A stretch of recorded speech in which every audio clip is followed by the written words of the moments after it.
नमस्ते, कैसे हैं आप? और आज जो है आपका 30th ऑफ अगस्त है, almost the month is over. So अभी जो है मार्केट थोड़ा-सा आज बाउंस बैक कर रहा है, so will try to understand and I always give my feedback on this. Although यहाँ पे अगर आप हमारे चैनल को मतलब लाइक, शेयर, सब्सक्राइब कीजिए और उसी के साथ-साथ अगर आपका कोई भी क्वेश्चन, क्वेरी कमेंट सेक्शन में मुझे बताइए। एंड टेलीग्राम ग्रुप में आप जुड़ सकते हैं, वहाँ पे अगर आपका कोई भी क्वेश्चन, क्वेरी है, वो आप पूछ सकते हैं। Will be more than happy to help you out. तो यहाँ पे प्राइमरीली जो न्यूज़ है, कल का जो न्यूज़ था दैट इज़ प्राइमरीली जो अंबानी है, जो रिलायंस फैमिली है। So Mukesh Ambani is not willing to commit the same mistake that has been done by the Dhirubhai Ambani. Dhirubhai Ambani का problem जो I won't say it's a mistake, but that is I think he took it into uh, he was guessing like सब कुछ ठीक हो जाएगा, but actually नहीं हुआ। वो ये था कि बाद में जो है बहुत बड़ा डिस्प्यूट हुआ था और वहाँ पे ये एक जो हेयरिंग हुआ था, मेरे को अभी भी याद है, मेरे को बहुत हंसा था इसके ऊपर कि सुप्रीम कोर्ट में केस फाइल हुआ था कि किसके पास कितना प्रॉपर्टी जाएगा, किसके पास क्या जाएगा। सो सुप्रीम कोर्ट ने बोला था आप जाइए, आपके मम्मी के पास जाइए, कोकिला बहन के पास जाइए, उनके पास जाके आपका जो डिस्प्यूट है, आप दोनों भाई बैठो मम्मी के साथ और फिर वहाँ पे जाके आप डिस्प्यूट जो है वो क्लीन अप करो। तो फिर सुप्रीम कोर्ट ने ये नोटिस दिया था। तो वो जो चाहिए वो जो हुआ है, एंड ऑलरेडी यहाँ पे पहले दो भाई थे, अभी यहाँ पे तीन बच्चे हैं मुकेश अंबानी के, दो बेटे आकाश अंबानी और समथिंग समथिंग अंबानी और नीता अंबानी। नीता अंबानी तो वाइफ है ना, मतलब जो एक बेटी है दो बेटे हैं, तो उनके बीच में जो है वो डिवाइड कर देना चाहते हैं पहले ही, ताकि बाद में जाके ये सब झगड़ा झमेला ना हो। अच्छा, आकाश, ईशा और अनंत। एंड वो जो है बेसिकली उसको the way that I look at it is it's a very good way of handling the whole thing, but the main problem will be long term में अगर आप इन्वेस्ट करते हैं 10 साल बाद हमें ये देखना पड़ेगा how the whole thing is playing out. तो ये चीज़ हमें जो है वो समझना पड़ेगा, and that's basically how the company will actually move ahead, because हर एक कंपनी का जो होता है वो साइकिल होता है। सो दिस डेकेड मतलब जो 2010 से 2020 वाला जो डेकेड है that has been of Reliance, and जो नेक्स्ट डेकेड है वहाँ पे हम एक will be able to see where it will go, because अभी वो बहुत सारे वर्टिकल्स में जो है मूव फॉरवर्ड कर रहे हैं। एफएमसीजी हो गया, आपका इंटरनेट इंटरनेट हो गया, प्लेटफॉर्म्स प्राइमरली इसको हम बोलते हैं जियो प्लेटफॉर्म्स, उसमें वो फोकस कर रहे हैं। आपका हेल्थ केयर में I think they will eventually come to health care as well. तो ये सारे जो एनर्जी सेक्टर में ऑलरेडी उनका बोलबाला है, सो उसमें वो काम कर रहे हैं। So it will be very interesting to see and understand how they are moving forward in this situation. And हमें यहाँ पे यही देखना पड़ेगा ना एज एन इन्वेस्टर, नहीं तो क्या होगा कि जिस दिन 10 साल में आपको पता चल जाएगा where this business is going to grow, क्या ये मुकेश अंबानी जैसे उन्होंने ग्रो किया है वैसे ये ग्रो करेगा, या आपका आरकॉम यानी रिलायंस कम्युनिकेशन जैसा जो है उसका बैठ जाएगा। आईएलएफएस आपको डेफिनेटली पता होगा कि ये कंपनी डूब गया था, इसका ये आपका बस्ट हो गया था। बहुत सारा इसका आईएलएफएस इस प्राइमरली गवर्नमेंट जो है इसको प्रमोटर है। तो यहाँ पे प्रॉब्लम ये हो गया था that it had a lot of books that were cooked, and बहुत सारा करप्शन हुआ था। Again the main problem with PSU is huge amount of corruption. So अभी उसका जो रिकवरी हो रहा था, सो नियर अबाउट 16,000 करोड़ जो है वो रिकवरी वो कर पाए हैं। Conviction rate in rape case quite low at 25%. तो this is very very weird, because हमारे देश में जो है although rape is a very heinous crime, but a lot of rape cases are just just blamed, मतलब those are fabricated. तो यहाँ पे आपको देखने को मिल रहा है दैट रेप केस जो होता है उसमें conviction rate is 25%। That means अगर 25% कन्विक्शन रेट है तो 75% नॉन कन्विक्टेड है। That means they are either हमारा जो जुडिशियल प्रोसेस है दैट इज़ वेरी स्लो, और यू नो उनको फॉल्स केस में फंसाया गया। This is very very big problem. So इस जगह पे I think there should be मतलब एक स्पेशल कोर्ट हमें डेफिनेटली गवर्नमेंट को कंसिडर करना चाहिए, ताकि इस केस को जो है जल्दी जल्दी ख़त्म किया जा सके। नहीं तो क्या होता है कि कन्विक्शन होता है यहाँ पे नॉन बेलेबल, आपका सब मतलब चार्जेस लगाए जाते हैं, आपको बेल नहीं मिलता। मतलब before your conviction, before your trial आप जेल में ही रहते हो, तो उसका कोई मतलब नहीं होता है। So that thing I think government को थोड़ा सा इसमें कंसिडर करना चाहिए, बिकॉज फैक्ट्स नेवर लाई। ठीक है।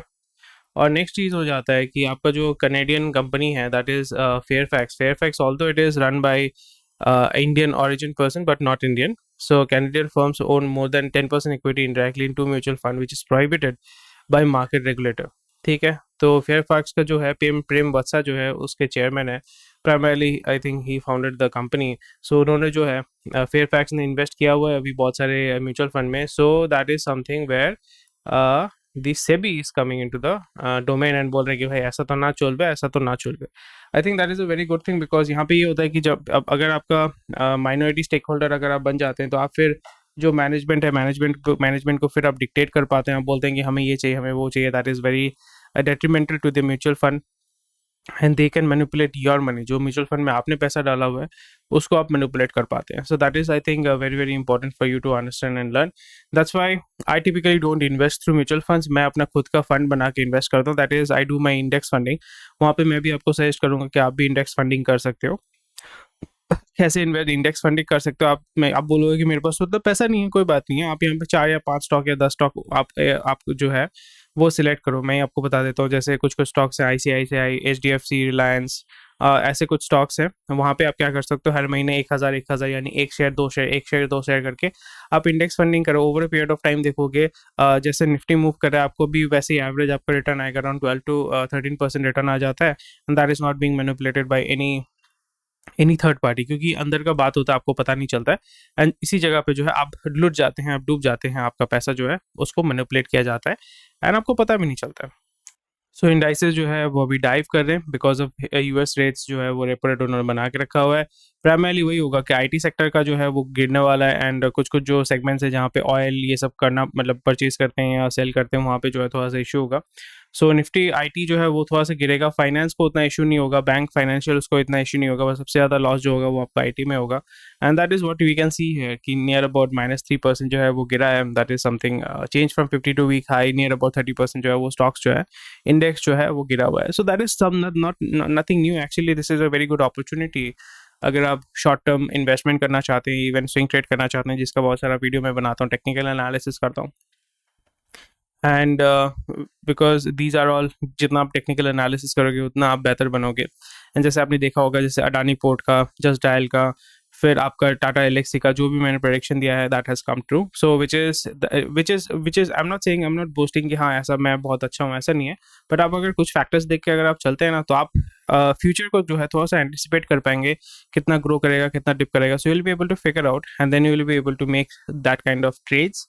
लॉन्ग टर्म भी हो सकता है, शॉर्ट टर्म भी हो सकता है, and you will be able to make money. So we want you to make more and more money from the stock market. So this will be another source of income for you. वहाँ से आप जो है पैसा कमा सकते हो। That will be very very interesting.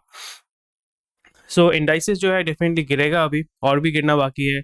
थोड़ा सा आपका कुछ दिन बाद देखोगे जो इंडाइसिस है वो थोड़ा सा बाउंस बैक कर रहा है। वो बेसिकली एक फॉल्स बाउंस बैक होगा, ताकि रिटेल इन्वेस्टर आके वहाँ पे इन्वेस्ट करें। पर इसी जगह पे अगर आप इन्वेस्ट करोगे, आपको लग रहा होगा कि मार्केट ऊपर जा रहा है, इन्वेस्ट आपने कर दिया, फिर जो फिरंगी इन्वेस्टर है वो पैसा निकालना शुरू करेगा, देसी इन्वेस्टर है वो भी पैसा निकालना शुरू करेगा, और रिटेल इन्वेस्टर जो है वहाँ पे पिस जाएगा।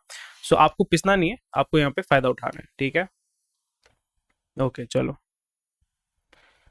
Government to fast track divestment of BEML and SCI. BEML is Bharat Earth Movers Limited, which is very very good company. पर यहाँ पे बिकॉज वही हो जाता है कि PSU वाला चीज़ हो जाता है ना, वो कोई काम नहीं करते हैं। BEML is one of the best company. यहाँ पे ऐसे आपने JCB का नाम सुना था, तो JCB BEML भी बनाती है। मतलब जो बैक हो, ये सारे जो होते हैं ना, फ्रंट लोडर, ये सारे जो होते हैं, ये जो हैवी हैवी इक्विपमेंट्स या हैवी मूविंग इक्विपमेंट जो होते हैं, वो बेमल भी बनाती है। बट बेमल बैठ गया है because it's a PSU, they don't invest, like बैठे रहते हैं, जॉब मिल रहा है, मतलब सैलरी मिल रहा है, सो वाई वर्क। JCB में जो है वहाँ पे बोलते हैं कि भाई आपको टारगेट फुलफिल करना नहीं तो आपको जॉब चला जाएगा। So that's the main thing, that's why they are not working that much. देखो क्या हो रहा है, आपका जो है रुपी अभी गिर चुका है, लाइफ टाइम लो पे है। सो कितना गिरा था आपका, 80 में 80-13 पे गिरा था। सो मैंने बताया था कि नियर अबाउट नेक्स्ट 6 महीने के अंदर अप्रैल 23 तक ये आपका 82-83 तक गिरेगा।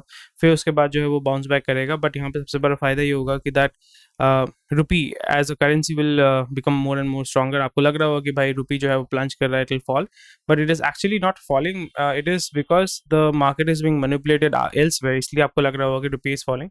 But rupee as such is a very strong currency. And यहाँ पे जैसे मैंने बताया कि अगर गवर्नमेंट ऑफ इंडिया डिप्लोमेटिकली अगर कोशिश करती है कि यहाँ पे लोकल करेंसी के साथ हम सेटलमेंट करेंगे, जैसे रुपी रूबल हो गया, रुपी दिनार हो गया, रुपी बात हो गया, भाट जो होता है आपका थाई जो करेंसी है। सो अगर हम लोकल करेंसी में अगर डील कर पाते हैं, so I think that will be very good. And वहाँ पे जो है our currency will become more and more stronger. जैसे युआन अभी बहुत स्ट्रॉन्ग है, रूबल अभी बहुत स्ट्रांग है, उसी तरीके से जो रुपी है वो भी बहुत स्ट्रांग बन जाएगा, and will be able to afford more things. Our economy will become more isolated, more robust, and also it will not be disturbed by the movement that is going on in the US economy. तो ये चीज़ हमें थोड़ा सा देखना पड़ेगा. So already हमने यहाँ पे बात किया हुआ है Fed and red. So recession gain IT stock यहाँ पे गिरेगा. It's not a big deal at all. यहाँ पे आपको देखना पड़ेगा कौन सी ये जो आईटी स्टॉक्स हैं उसमें आपका जो है इट्स यहाँ पे ऐसे आपको देख रहे हो ओरेकल फाइनेंशियल्स, ये आपका अच्छा विप्रो जो है आपका अच्छा पी है, ठीक है, टेक महिंद्रा अच्छा पी है, टीसीएस जो यहाँ पे आपको मेनली देखने को मिलेगा जो करेक्शन होने वाला है, और ये जितने भी सारे स्टॉक्स हैं they will nearly move towards their intrinsic value. So जो बहुत ही ज़्यादा ओवर वैल्यूड कंपनीज हैं वो गिरने वाले हैं, एंड यहाँ पे आपको सिर्फ फिगर आउट करना पड़ेगा कि कौन से ऐसे कंपनीज हैं जो इंट्रिंसिकली बहुत अच्छे हैं, बहुत साउंड है. जैसे यहाँ पे विप्रो हो गया, टीसीएस हो गया, इन्फोसिस हो गया. इन्फोसिस नहीं है यहाँ पे, आपका एचसीएल है, विप्रो है, टेक महिंद्रा है, एलेक्सी है. एलेक्सी बहुत ही ज़्यादा ओवर वैल्यूड है, इसलिए आप देखोगे उसमें बहुत ज़्यादा करेक्शन आपको देखने को मिलेगा. एंड अगेन सो वही चीज़ है कि यहाँ पे आप फिर पैसा कमा पाओगे, and you will be able to make short term में भी पैसा कमा पाओगे, लॉन्ग टर्म में भी कमा पाओगे. And very bad time is coming for the IT sector, जो आपका यूएस के ऊपर बेस करके जिनका 20%, 30%, 40% बिजनेस यूएस से आता है, उनका बहुत ख़राब हालत होने वाला है. And I think these companies need to work on automation and diversify their business in India as well as in Europe and Australia, ताकि उनका जो डिपेंडेंसी है यूएस पे वो थोड़ा सा कम वो कर सके. Dollar hits 20-year high but keep check by euro. So वही है, आपका 20-year हाई इसलिए होगा क्योंकि इसका जो है आर्टिफिशियली इसका जो है मतलब सप्रेशन किया जा रहा है, सप्लाई को सप्रेस किया जा रहा है. So that is going to show up. Crude oil prices, इसके वजह से क्रूड ऑयल प्राइस का जो है दाम बढ़ेगा. And again select few can return 11 to 28%. तो यहाँ पे कोल इंडिया डेफिनेटली मैंने बात किया था, Gulf Oil, Aurobindo Pharma, Maruti Suzuki, Home First. तो इसका मैं टेक्निकल एनालिसिस करूँगा, and I will do fundamental analysis as well. So फिर मैं फिगर आउट करूँगा whether it is worth it और नॉट फॉर मी. और फिर मैं देखता हूँ अगर मुझे इन्वेस्टमेंट करना पड़ेगा, so I will do some investment because I need to do some investment right now. Because अभी नहीं, मतलब विद इन 10-15 डेज मुझे फिगर आउट करना पड़ेगा market is going to correct a little bit, और फिर वहाँ पे मुझे बेटर प्राइस में मिला तो आई विल बाई दो stocks. Wall street hit fresh 1 month लो, ठीक है, उसमें यूएस का मार्केट गिरेगा, ठीक है. आपका यहाँ पे मैंने कल वीडियो बनाया था that how Nifty is following SP 500, तो वो थोड़ा सा वीडियो आप चेक कर सकते हो, आज मैंने उसको अपलोड किया था सुबह. Johnson and Johnson to stop baby talcum production. So यहाँ पे ये इतने सालों से कैसे हो रहा था मुझे आइडिया नहीं है, बिकॉज यूएस में इसके ऊपर बहुत सारा केसेस चला हुआ है. Johnson and Johnson talcum powder से जो है बच्चों को कैंसर होता है. सो इसमें एस्बेस्टस डालते हैं, ठीक है, एस्बेस्टस एंड कैंसर होता है. सो यूएस में सब ये सब बैंड है. इंडिया में कैसे ये लोग इतने दिन से बेच रहे थे and how the government was allowing it, no idea. अगर आपको पता नहीं था, आज आपको पता है, प्लीज़ बी अवेयर, ठीक है. बीपीसीएल जो बोल रहा है वो 10 गीगावाट ग्रीन एनर्जी करना चाहता है, net zero by 2040. Again the same problem here is this is very difficult, and government जैसे ही चेंज होगा या इकोनॉमी जैसे मूव करेगा, बिकॉज 2040 तक आपका नियर अबाउट 2 इकोनॉमिक साइकिल आने वाले हैं, उसमें बहुत ही अप एंड डाउन होगा. And I don't think this is feasible in India ऐसे कंट्री में जहाँ पे आपका पॉपुलेशन इतना हाई डेंस है. सो इंडिया का जो फ्यूचर है दैट इज़ इन न्यूक्लियर. आप रिन्यूएबल एनर्जी थोड़ा सा उसमें से 5-10% कर सकते हो, बट उसके ऊपर आप डिपेंड नहीं कर सकते, आपको डिपेंड करना पड़ेगा तो क्रूड पे भी, या जो क्रूड ऑयल है उस पर भी डिपेंड नहीं कर सकते, आपको डिपेंड करना पड़ेगा न्यूक्लियर के ऊपर. कुछ नहीं कर सकते यार. So I hope the government will focus on nuclear energy and उसके ऊपर इन्वेस्टमेंट करेंगे, फंडिंग करेंगे. एंड ओके, ठीक है, आप यहाँ पे देख सकते हो दिल्ली जो है NIC चीफ, अच्छा, Hero Electric moves to high court against DRI ने बोला है कि भाई इन लोगों ने पैसा वैसा नहीं दिया, टैक्स इवेजन किया है, तो उनको पकड़ो. सो ये कोर्ट में गए हैं, सो ये चलता रहेगा, not a big deal at all. Warrants conversion 90 ये सब कोई फर्क नहीं पड़ता है. Anyway, so that's about it. And Ashok Leyland looks to launch 6 LCV light commercial vehicles. So मुझे यहाँ पे ये my problem with LCV is यहाँ पे electric LCV primarily is I think Ashok Leyland is primarily specific towards heavy duty जो अशोक लेलैंड के trucks, army के जो ट्रक्स होते हैं वो आपने डेफिनेटली देखा होगा. सो यहाँ पे जब भी आप LCV इलेक्ट्रिक में जा रहे हो, मुझे लगता है कि they are being pushed around, because public company है तो उसका वहाँ पे बहुत सारा प्रेशर रहता है स्टेक होल्डर्स का, उनको बहुत ज़्यादा पुश किया जा रहा है कि आप इसमें आओ. आई think they should focus more on CNG के साथ साथ वो एक इलेक्ट्रिक कन्वर्जन का साइकिल दे सकते हैं कि भैया CNG में आप गाड़ी चलाओ, और अगर आपका डीजल है, डीजल में भी गाड़ी चलाओ, हम क्या करेंगे over period of 1 to 2 years हम ये करेंगे कि we will create a conversion kit, जहाँ पे आपका जो डीजल व्हीकल है, आपका जो सीएनजी व्हीकल है, उसको बाद में आप लेके आना, हम 2-3 लाख रुपए, 5 लाख रुपए या 20% ऑफ द व्हीकल का जो कॉस्ट है वो आपसे लेने वाले हैं, हम उसको इलेक्ट्रिक में कन्वर्ट कर देंगे, फिर आप उस सेम व्हीकल को आप चला सकते हो। आई think that should be a better way. और वो चीज़ जो है, आई थिंक मारुति या कोई भी कंपनी जो करने वाला है, I would be more than happy to do that. अगर आप ये आइडिया यूज़ करना चाहते हो, प्लीज़ कर सकते हो। वो ये होगा कि you will be able to sell all the kits to convert diesel vehicles, petrol vehicles into electric vehicles. वो चीज़ अगर आप कर सकते हो, you can easily raise 50 crore का इनिशियल फंडिंग ईजिली उठा सकते हो। फिर after a point of time you can go to IPO and you can become a very rich company. Either आपका जो है आयशर, ये लोग आपको परचेज कर लेंगे। So this is something, this is an idea. अगर आप 10 साल इसमें कमिट कर सकते हो, you can take this idea and make money from it. Company expecting 8 to 10% growth, ठीक है, बट ये जगह पे छोटा हाथी ऑलरेडी उसने मार्केट पकड़ के रखा हुआ है। उन्होंने भी इलेक्ट्रिक निकाला हुआ है, उन्होंने भी पेट्रोल निकाला हुआ है, उन्होंने भी जो है सीएनजी निकाला हुआ है। पर यहाँ पे आपको ये देखना पड़ेगा, टाटा का जो छोटा हाथी है उसमें सबसे ज़्यादा क्या बिकता है? इलेक्ट्रिक नहीं बिकेगा, इलेक्ट्रिक एकदम नहीं बिकेगा। सबसे ज़्यादा जो बिकने वाला है वो है पेट्रोल, पेट्रोल ज़्यादा बिकेगा, नहीं तो आपका सीएनजी जो है वो ज़्यादा बिकेगा। Grasim lines of 3000 crore capex for its existing business. So primarily वही है, जो एग्जिस्टिंग बिजनेस है ऑलरेडी इसने जो है टॉप लाइन हिट कर लिया है, या अपर रेंज जो है वो हिट कर लिया है, उसको उसके बाद जो है ग्रोथ नहीं मिल रहा है उनको। That's why they are going to increase, so they can diversify horizontally, not vertically. Vertically expand कर करके उन्होंने एक जो है सीलिंग जो है वो ग्रोथ सीलिंग वो हिट कर दिया। अभी वो हॉराइजॉन्टल जो है मूव करेंगे, डाइवर्सिफाई करेंगे। That's every company does that, उसमें कोई इशू नहीं है। ओके, चलो नेक्स्ट मूव करते हैं। FPI pair holdings in Indian ITs, जो जैसे मैंने बोला कि फिरंगी इन्वेस्टर जो है अपना पैसा निकाल के वो निकल जाएगा, सो वही कर रहे हैं। और यूएस में दीज आगे जैसे मैंने बताया कि ये जो न्यूज़ है, these are all by products, these are not the cause. So FPI ने, फिरंगी ने ऑलरेडी पैसा बहुत सारा डाला हुआ था मार्केट में, और उनको वो से वेट कर रहे थे कौन सा ऐसा न्यूज़ आएगा, हम मार्केट को एग्जिट कर लेंगे और हमारा जो पैसा है वहाँ से हम निकाल लेंगे। और फिरंगी इन्वेस्टर के पास वो टाइम आ गया है कि वो जो है अभी अपना पैसा जो है मार्केट से उठा लेंगे। इसलिए आपने देखा होगा कि अगस्त में या जुलाई में उन्होंने अराउंड 1 लाख करोड़ जो है मार्केट में ठूसा हुआ था। And right now they have pumped the market, right now they will dump the market. So that is how it works. Meesho to widen network via logistic software program, again जैसे मैंने बताया कि अभी जो है हब एंड स्पोक मॉडल में चलने वाला है। They have to provide, and main problem ये हो जाता है कि सॉफ्टवेयर प्लेटफॉर्म कंपनीज का प्रॉब्लम ये हो जाता है कि it is very difficult to break even, and also demand and supply दोनों को आपको मैनेज करना पड़ता है। No proposal to ban foreign mobile companies up to 12,000 range. So एक तरफ से एक उन्होंने गवर्नमेंट ने क्या किया है कि डर पैदा कर दिया, कि डर अच्छा है टाइप का जो है डायलॉग होता है, तो वो उन्होंने किया है। आई think that should be fine. Early salary ridges, so primarily early salary का काम होता है कि वो लोग क्या करते हैं, आपको शॉर्ट टर्म लोन देते हैं। So that's about it. And short term loan जैसे मैंने बताया कि एनबीएफसी ग्रो करने वाला है, या बैंकिंग सेक्टर ग्रो करने वाला है। अर्ली सैलरी पैसे निकाल के थोड़ा सा लोन सेल करके, then I think they will be looking to get acquired by HDFC ICICI. Zomato will not brand itself into Eternal, अगर वो फिर से रीब्रांड करता है, this company will go into, खत्म हो जाएगा company. Startup founders buy super luxury homes to cut long term capital gain tax. So वही प्रॉब्लम है कि जो स्टार्टअप फाउंडर्स है, जो फंडेड फाउंडर्स हैं, वो उनके पास पैसा आ रहा है, लिक्विडिटी आ रही है, तो वो यहाँ पे डाल रहे हैं पैसा, इन्वेस्ट कर रहे हैं। आप देखो आकाश का जो है, आकाश के जो डायरेक्टर थे, उन्होंने 150 करोड़ या 120 करोड़ का प्रॉपर्टी बंगलो खरीदा। सबके पास पैसा है भाई, टॉपर के जो फाउंडर है सबके पास पैसा है, अपने पास ही पैसा नहीं है।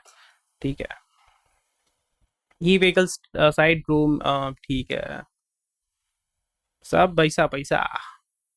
आई थिंक वो बोलते हैं ना, there is always a fool, bigger fool than you, so you have to find that bigger fool and sell it. Stock market में भी वैसे ही है। There are the retail investors are made big fools. Desi investor, Firangi investor पैसा बना के लेके जाते हैं, आप जो है आपका पैसा डूब जाता है। और अब जैसे 1000, 2000, 3000, 5000 ऐसे लाखों लाखों लोग जब 3000 रुपए डुबाते हैं, वो पैसा कहाँ जाता है? देसी के पास जाता है, या फिरंगी इन्वेस्टर के पास जाता है, या स्मार्ट लोगों के पास जाता है जो सारा दिन बैठ के इन्वेस्ट करते रहते हैं। And they will never come out and से कि आज मैंने 1 करोड़ रुपए कमाया है। वो ऑलरेडी कमाते हैं, डेली 1 करोड़ रुपए कमाते हैं, किसी को दिखाते नहीं, चुपचाप रहते हैं, मस्ती में रहते हैं, घूमते हैं यूरोप में। सो that's the thing.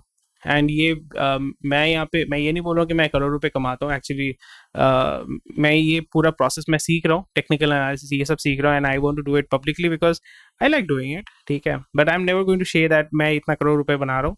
I might share that मैंने कितना परसेंटेज गेन किया है, and I also want you to make money. I also want you to make money. Please learn. Please don't follow anyone who बोल रहा है कि ये stock ले लो, ये स्टॉक ले लो. कभी मत लो. मेरे से भी आप मत पूछो कि मैं मेरे पास ही होल्डिंग है, मैं बेच दूंगी नहीं. ऐसा कभी मत करना. आप खुद का एनालिसिस करो. आप पूछ सकते हो कि ये एनालिसिस सही है या गलत है. I will be more than happy to help you that.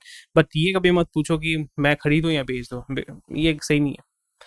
इसका मतलब वही होता है कि आपने गर्लफ्रेंड बनाया, फिर आप अपने पड़ोसी को पूछ रहे हो कि मैं ब्रेकअप करूं कि नहीं.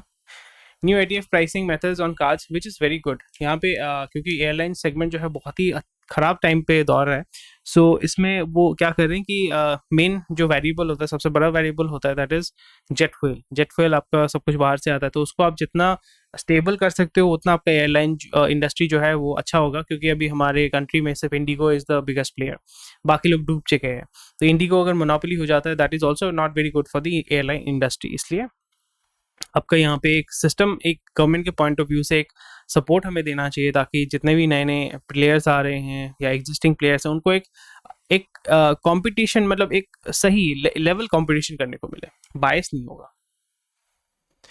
जियो lines up 2.2 lakh crore to fuel its 5G ambition. ठीक है, बहुत अच्छी बात है. ओके,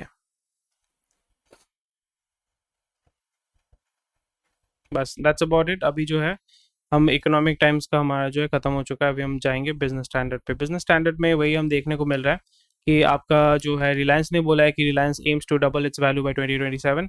एंड दैट्स में वही मैं बोल रहा हूँ कि next 10 years 15 years will be very vital for Reliance. Because यहाँ पे हमें पता चलेगा whether the capacity of Mukesh Ambani has been transferred towards Akash Ambani and Isha Ambani and Anant Ambani. इनके पास वो जो है वो कैरेक्टर, वो नॉलेज, वो जजमेंट जो है वो उनके पास गया है कि नहीं, वो हमें देखना पड़ेगा. You market slide on US Fed hawkish tilt.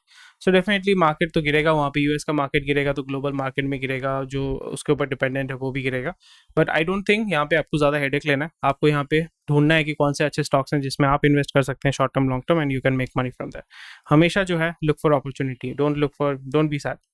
Ambani surprises with 75,000 O2C, मतलब oil to chemicals, oil to chemical business. क्योंकि प्राइमरीली आपको हमेशा याद रखना पड़ेगा एज एन इन्वेस्टर, मैं तभी रिलायंस में इन्वेस्ट करूंगा when they will be focusing, you know, their first focus should be oil and chemicals. Because oil refinery is their biggest business, that is their main driver. उस पर अगर वो focus नहीं करते हैं और बोलते हैं कि नहीं हम ये भी करेंगे वो भी करेंगे, then I will not invest in Reliance. मैं तभी इन्वेस्ट करूंगा जब उनका main focus oil to chemical रहेगा, एंड बाद में वो साइड में वो डाइवर्सिफाई करें, दैट इज परफेक्टली फाइन. देखो यहाँ पे आपको समझना पड़ेगा, O2C contributed near about 57% of overall financial year 22 revenue and 40% of earning before income tax deduction जो भी है. So 60% of the revenue is coming from oil. भाई आप इसको कैसे हटा सकते हो? बट पहले उसका 80% था, 90% था, अभी वो 50-60% तक लेके आए हैं. That is huge credit to Mukesh Ambani. अभी वही कर रहे हैं कि स्लोली एंड ग्रेजुअली, क्योंकि ऑयल जो है कंजम्पशन स्लोली एंड ग्रेजुअली कम तो नहीं होगा, बट थोड़ा सा इसको रिड्यूस किया जाएगा. एंड बाकी जो रिसोर्सेज हैं उस पर वो मोनोपोली क्रिएट करना चाहेंगे. बिकॉज वहाँ पे अडानी घुस जाएंगे, या कोई अल्ट्राटेक वाले जो बिरला है, आदित्य मंगलम बिरला है, वो घुस जाएंगे. सो इस जगह पे वो कोशिश करें how to have a monopoly in that segment.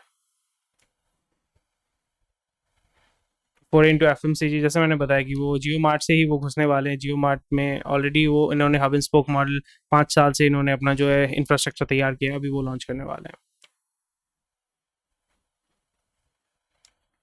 RBI support pulls rupee from fresh low. So RBI करेगा. Central bank may have sold dollar heavily around $80, ₹80 mark. So RBI कोशिश करेगा हेल्प करने का, but eventually RBI is going to stop and they say कि let the market correct itself. हम इसमें headache नहीं लेने वाले, let the market correct itself. और उस पॉइंट ऑफ टाइम में रुपी और गिरेगा, एंड उस टाइम में आईटी स्टॉक्स जो है या कुछ जो हमारा इंडेक्स है और गिरेगा. उस पॉइंट ऑफ टाइम में आपको इन्वेस्ट करना है, मुझे इन्वेस्ट करना है, एंड हमें पैसा बनाना है वहाँ पे. I think this is something I think India should look at it very मतलब यहाँ पे हमें ये देखना पड़ेगा. Because Pak looks to resume trade with India, because यहाँ पे प्रॉब्लम ये हो जा रहा है कि अगेन दे विल से कि हम लोग पाकिस्तानी रुपी और इंडियन रुपी में डील करना चाहते हैं. एंड आई थिंक यहाँ पे इस पॉइंट ऑफ टाइम में India should say no. The reason because we because it's enemy state, simple बात है, इट्स एनिमी स्टेट। और आप जितना भी अच्छा, Sri Lanka is not a enemy state, Bangladesh is not so our enemy state, Nepal is not so our enemy state, Pakistan is enemy state. उनका state policy है कि इंडिया को तोड़ना है, that is the state policy. और वहाँ पे आपको मतलब मारने के लिए बैठा हुआ है, आप उसको खाना खिला रहे हो, दैट इज रॉन्ग। ठीक है, आप यहाँ पे बोलोगे पॉलिटिकली, ठीक है, पॉलिटिकली यहाँ पे अगर पाकिस्तान डिसइंटीग्रेट हो जाता है सिंध में, खैबर पख्तूनख्वा में, पंजाब में, तो इसमें वही होगा, it will become more volatile, more hostile. But India should not, start dealing with trade with Pakistan, especially यहाँ पे मेन प्रॉब्लम उनका जो चाहिए होता है, foods and vehicle, foods and ये सब जो है वो तो बाहर से, मलेशिया, ये सबसे उनका जो, I am not going into politics, मतलब उतना मैं नहीं घुस रहा हूँ उसमें। बट यहाँ पे वही है ना कि आपके दोस्त मुल्क हैं, मलेशिया, इंडोनेशिया, वहाँ पे आप जाके जो है वहाँ से उनसे ले सकते हैं, पाम ऑयल ले सकते हैं, ऑयल ले सकते हैं, ठीक है। पर यहाँ पे इंडिया से जो है बहुत सारा प्राइमरली आपका मेडिसिन जाता है। I think India should not get into it and say that हम यहाँ पे जो है विंडफॉल टैक्सेस लगाने वाले हैं। जो भी आप ट्रेड करो, ट्रेड में कोई प्रॉब्लम नहीं है, that we are going to put windfall taxes specially towards when you are selling to Pakistan. जब आप यहाँ पे फॉर एग्जांपल अगर आप दवाई बेच रहे हैं तो वहाँ पे आपको 20-30% टैक्सेस लगाने चाहिए। सो द गवर्नमेंट के पास भी पैसा आएगा, एंड वो पैसा कहाँ से आएगा, वो पाकिस्तान से पैसा आएगा, which is a very good thing. तो वो अगर अलाउ कर सकते हैं, then we should not bother about it, we should do trade. But यहाँ पे इंडियन गवर्नमेंट को फायदा होना चाहिए, एंड देयर इकोनॉमी से पैसा निकल के इंडियन इकोनॉमी में आना चाहिए। आई think that should work fine. Framework for PSB, public sector bank, may be revamped bye centre. I don't think इसमें कुछ रिवैम्प करके भी कुछ फायदा होगा, unless and until you give them target and privatisation नहीं करोगे तो कुछ नहीं होने वाला है। स्लिपेज रिकवरी हैज, ओके, आप देख सकते हैं उसमें export duty will hurt, export duty will hurt large steel players, spare MSME। तो ये तो हाँ, MSME को तो वो छोड़ ही देंगे ना, कोई इशू नहीं है, क्या प्रॉब्लम है।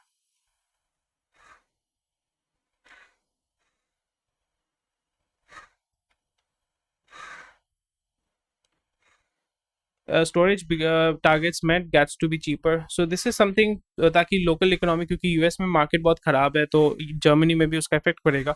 तो जर्मन ऑडियंस को जो है, जर्मन लोगों को जो है थोड़ा सा शांत रखने के लिए ये किया जा रहा है, but they don't have enough gas. Hawkish Fed sends dollar to fresh 20-year high, so definitely this is a very good thing, but again the market will fall, and इस जगह पे हम इंडिया को जो है, आपको जो है पैसा कमाना है।